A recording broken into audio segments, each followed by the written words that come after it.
తదుపరి కూచిపూడి ముఖ్యమైనటువంటి అడుగుల్లో మండికొప్పు అంటే కుంచిత పాదం, ఉద్ఘటిత పాదం.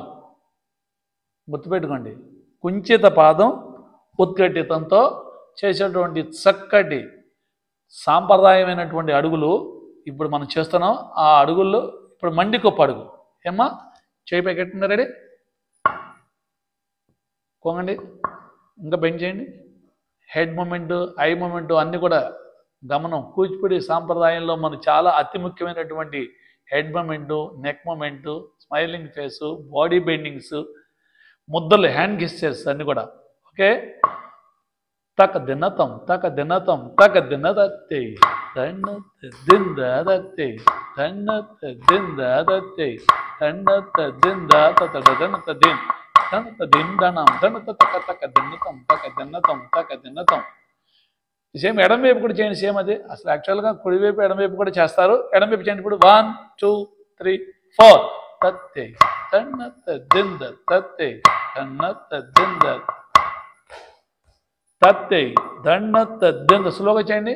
1 2 3 4 తేకి తేద తాం తత్తే తేకి తత్త తేకి తేద తాం తత్తే తేకి తత్త తేకి తైద తాం తత్తే తేకి తత్త తక దిన్నతం. సేమ్ ఇదే స్టెప్ కూచిపూడిలో ముందరన్నమా. ముఖ్యమైనది మనం కత్తర్నాట్ మండికొప్పు. కత్తర్నాట్ చేసి మండికొప్పు చేయండి. ఓకే, కత్తర్నాట్ మండికొప్పు. 1 తక దిన్నతం తక దిన్న తై తత్తాం తై తక్క జం తతో తై తక్క జం తక్క దిన్న తజ్జం తజ్జం తక్కిటకిట తక దిక్కిటకిట తక తై తక తజం తతో తై తక తజం తతో తై తక తజం తతో తై తక తజం తతో తక దిన్నతం. ఇలాగా ఈ మండికొప్పు అడుగు అనేక రకాలుగా చేసుకోవచ్చు. మనం ఇలా చేసుకోవచ్చు. ఇంక వేరే స్టెప్స్ ఏం సరే అదే అడుగుతో మూమెంట్ 1 2 3 4 5 6 7 8 ఒకసారి చేయండి. దాన్ని కూడా ఎలాగా మనం బ్రహ్మాంజలి చేస్తాం కదా, అంతే.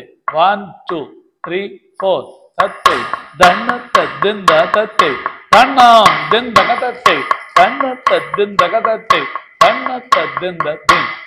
ఇలాగా ఇంక ఎలాగైనా సరే దాన్ని మనం ఇలా ఉపయోగించుకున్నారు. మనం ఏ స్టెప్ అయినా ఆ లెగ్ మూమెంట్ మారకుండా హ్యాండ్ మూమెంట్లో ఎలాగైనా మనం చేసుకోవడానికి అవకాశం ఉంది. మన గురువు గారి కొరియోగ్రఫీని బట్టి చేసుకోవచ్చు. కానీ సాంప్రదాయంగా మన కూచిపూడిలో చెప్పినటువంటి ఈ స్టెప్ మండికొప్పు అడుగు.